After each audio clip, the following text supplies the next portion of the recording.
Hey everyone, welcome to the Happy Flosser podcast. My name is Billy Lunt.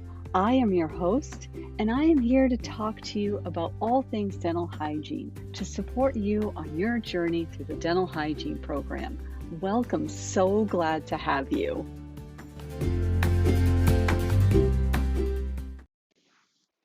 The cranial nerves are 12 sets of paired nerves that essentially have the job or function of connecting your brain to all the different parts of the head, neck, and the body.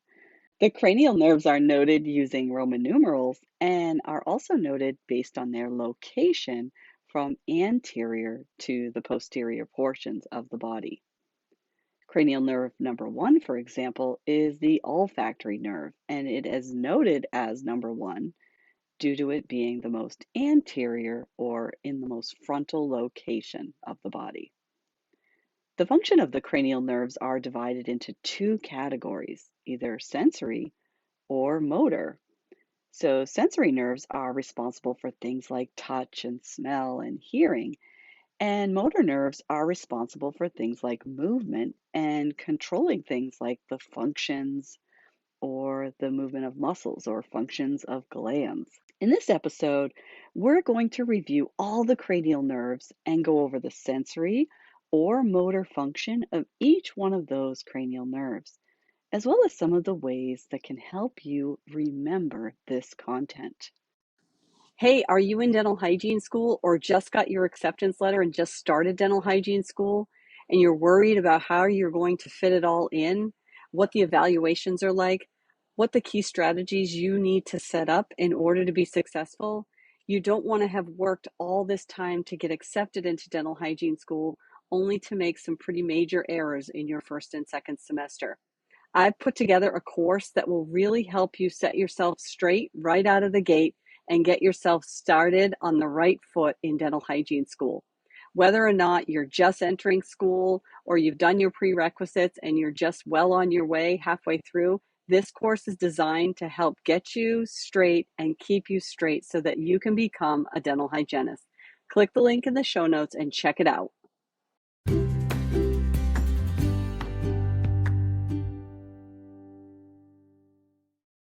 Are you looking for study sheets? I've created study sheets that cover the content of this episode. If you're interested or that's something that's going to help you on your learning journey, you can click the link listed right in the description of these show notes. Happy studying! The central nervous system is composed of the brain and the spinal cord. Now, the brain is divided into four parts: the cerebrum, the cerebellum, the brain stem, and the diencephalon. Just as a review from anatomy and physiology, the cerebrum is the largest of the divisions and is in the area of the brain where the sensory and motor functions are both located. It's the area of the development of memories and learning takes place, the frontal lobe development, which all kinds of parents that have teenagers talk about. Now, the cerebellum in the back of the brain is responsible for muscle coordination, helps the body maintain posture, balance, and muscle tone. The diencephalon is located in the center area of the brain and contains the thalamus, which is a small rounded structure, and that's located just above the brain stem. The thalamus' primary function is to relay both sensory and motor nerve impulses to the cerebral cortex. The hypothalamus is located just below the thalamus, and its primary function is to maintain homeostasis within the body, things like thirst, hunger, body temp, along with emotional and sleep activity that occurs. The last part to discuss of the four is the brainstem. Now, the brainstem is divided into three sections. The uppermost superior area is the midbrain, and this area regulates the heartbeat, reflexes, breathing, and blood pressure. The pons is in the middle area of the brainstem, and this is the location of cranial nerve 5 and 7, which we'll review.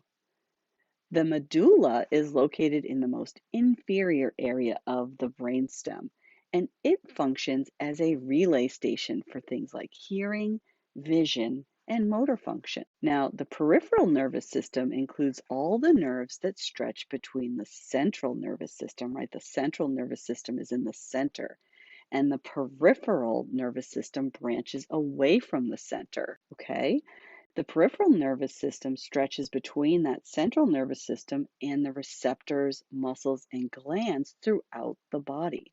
The peripheral nervous system is made up of two different types of fibers.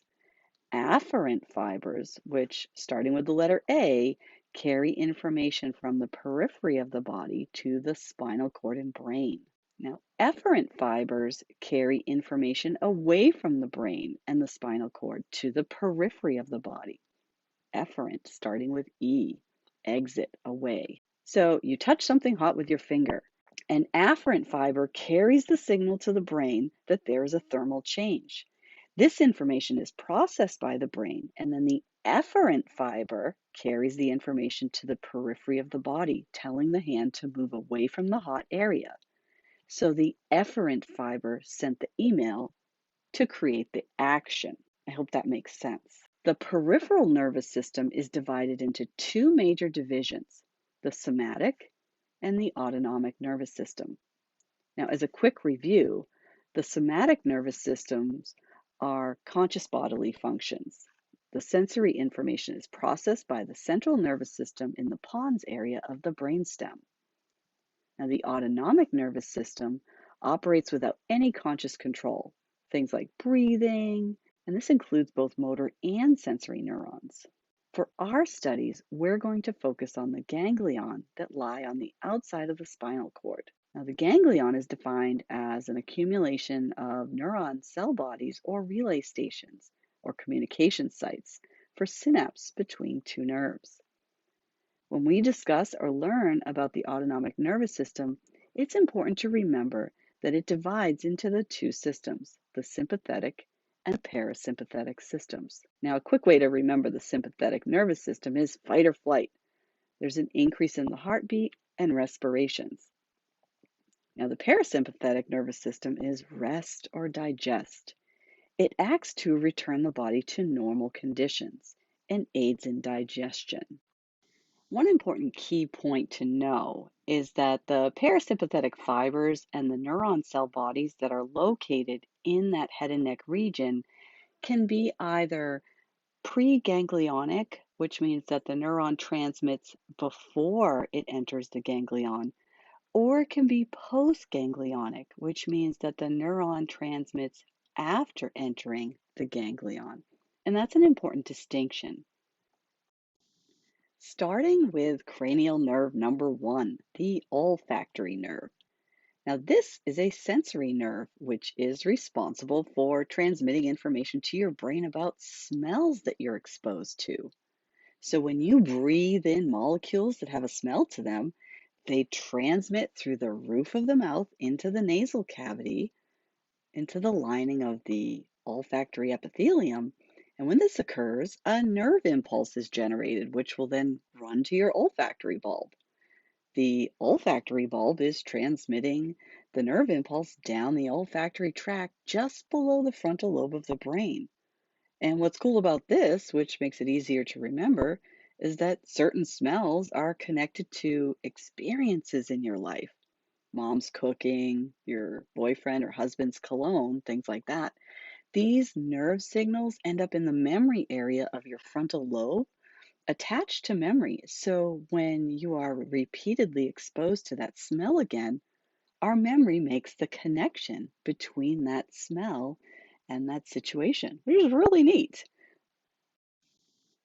Cranial nerve number 2 is the optic nerve. This nerve is impulsed when information from light enters your eye and it's received by the rods and cones and transmits that information from your retina right to the optic nerve. That nerve impulse goes to the optic chiasm and then travels through the optic tract to the back portion of your head. Cranial nerve number 3 is the efferent oculomotor nerve. Now, this nerve helps with some of the involuntary functions of the eye, like constricting the pupil to change the amount of light that enters the eye, or helping the lens make small adjustments to see objects at different distances. This nerve function is to basically create specific movements of the eyeball and lid as needed. Cranial nerve number 4 is the efferent trochlear nerve, and this nerve emerges from the posterior aspect of the midbrain. This nerve controls the contralateral superior oblique muscle, and this muscle runs from the back of the eye socket to the top of the eye. The specific function of this nerve is to power the muscle to move the eye inward and down. Now, you have this muscle and this nerve evaluated when you go to have your eyes checked. They use a pen and you have to follow the pen. So they watch to see if you're able to make that movement of inward and down. Now, this cranial nerve is the smallest cranial nerve, so that's its claim to fame. And it enters the orbit of the eye through the superior orbital fissure. Cranial nerve number 5 is the trigeminal nerve, and we are going to discuss this nerve at length in a future episode. This nerve is the largest of the cranial nerves, and it provides both motor and sensory function. Now, the motor function is efferent, and it provides the muscles of mastication for chewing and clenching the teeth. It also provides sensation to the muscles that are located in the tympanic membranes of the ear. Now, only the mandibular branch of cranial nerve 5 has motor fibers, so you want to keep that in mind. Now, the sensory function of cranial nerve number 5 is afferent, and it contains 3 parts that connect to specific receptors on the face. The 3 parts of the sensory aspect are the ophthalmic, the maxillary, and the mandibular. These provide sensation to each of the thirds of the face, these 3 aspects, these 3 parts. Now, we'll look closer at the 3 branches of the trigeminal nerve a bit later on another episode in more detail. So, as you know, this episode is just to cover broadly the cranial nerves. Cranial nerve number 6 is the abducens nerve, and this is an efferent nerve that provides control for eye movement of the lateral rectus muscle. Now, this muscle helps to turn or gaze outward in the movement of the eye, so that's what this nerve controls. This nerve begins in the pons area of the brainstem. The abducens nerve enters the brainstem at the junction of the pons and the medulla, and it travels through the cavernous sinus and enters the bony orbit through the superior orbital fissure. Cranial nerve number 7 is the facial nerve, which, just like the trigeminal nerve, we will discuss at length in a future episode. There are several branches to the facial nerve which have sensory, motor, and parasympathetic fibers. The nerve also provides efferent innervation to the muscles of facial expression and glands. Its afferent innervation is of the skin around the ear and taste sensation. Bell's palsy is a common disorder of the facial nerve, which causes paralysis on one side of the face and can have an effect on taste sensation. Cranial nerve number 8 is the vestibulocochlear nerve. Now, there are vestibular fibers and cochlear fibers, which both have sensory functions. This afferent nerve innervates the inner ear and functions to help with hearing and balance. The 2 components of this nerve serve to sense changes in the position and to maintain balance, and then the inner ear hair cells vibrate as a response to sound. These nerve fibers join in the area of the pons on the brainstem and exit through the internal acoustic meatus on the temporal bone. Cranial nerve number 9 is the glossopharyngeal nerve, which contains both motor and sensory function. The motor division provides movement of the stylopharyngeus muscle. This efferent innervation also allows for movement of the pharynx as needed. The sensory division of the glossopharyngeal nerve is involved with taste sensation on the back of the throat, and afferent innervation with the skin around the ear. Now, as a student, you may experience the motor action provided by this nerve when you are trying to take a radiograph on a patient and have a gag reflex. This is one of the cranial nerves involved in the process of stimulating the gag reflex. Cranial nerve number 10 is the vagus nerve. The vagus nerve is the longest cranial nerve, and it travels all the way from the medulla and exits the cranium through the jugular foramen and travels all the way to the abdomen. The vagus nerve provides motor, sensory, as well as parasympathetic functions to the body. The sensory component plays a role in taste sensation and is involved with the innervation of the outer parts of the ear, the throat, the heart, and the abdominal areas. The motor component provides movement to the soft palate and pharynx, and the parasympathetic function helps to regulate the heart rate, respirations, and the GI tract by innervating the smooth muscles of the trachea, the bronchi, and the gastrointestinal tract. Cranial nerve number 11 is called the accessory nerve, and this efferent nerve provides somatic motor function to the muscles of the neck. The accessory nerve actually splits into a spinal branch and a cranial branch. Now, the cranial component of the accessory nerve exits the skull along the internal carotid artery. This nerve is responsible for innervating the sternocleidomastoid muscle and the trapezius muscle. Cranial nerve number 12, the last of the cranial nerves, is called the hypoglossal nerve. And this is an efferent nerve which provides movement of most of the muscles of the tongue. This nerve starts in the medulla oblongata and moves down into the mandible to the tongue. Here's a memory tip for you. So some students benefit really well by using a mnemonic in order to remember the names of the cranial nerves. So the 12 cranial nerves as a review are olfactory, optic, oculomotor, trochlear, trigeminal, abducens, facial, vestibulocochlear, glossopharyngeal, vagus, accessory, and hypoglossal. So the mnemonic sentence, which you can use to remember at least the first letter of each one of the cranial nerves in order, is only one of the two athletes felt very good, victorious, and healthy. So if you can remember that sentence and use the first letter of each of the words to then align yourself with the 12 cranial nerves.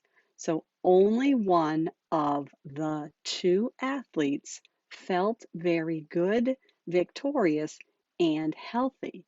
If you write that sentence down in a test, it will give you the opportunity to kind of initiate your brain process on that first letter of each of the words in that sentence to recall which cranial nerve that one is. The other mnemonic that you can use is to help you remember the functions of each of the cranial nerves. So the mnemonic sentence is, some say marry money, but my brother says big brains matter most. So if you use the first letter of each of the words, some say marry money, just for example, and you attach those to each of the cranial nerves in order, it will tell you whether that cranial nerve is sensory, motor, or both. So if you just remember the sentence, some say marry money, but my brother says brains matter most, and you put those letters in alignment with each of the cranial nerves, it will tell you if it's a sensory nerve, a motor nerve, or both sensory and motor. And this will really go a long way at helping you remember the key components of the cranial nerves. I really hope that helps you out. Thanks for listening today. I hope this episode provided you some guidance and help along your journey to understanding the cranial nerves. Join me in the next episode where we will take a specific closer look at cranial nerve number 5, the trigeminal nerve. It's really important for you to understand the details and intricacies and functions of the trigeminal nerve, as it helps you be more successful in pain management and patient management in the clinical setting. I hope you join me.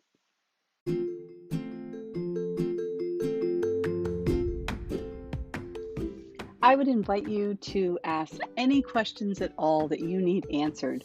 Sometimes questions come up when you're listening to this podcast. If you have a question, most likely someone else has the very same question. I'd be happy to answer it and would probably share it in a future podcast.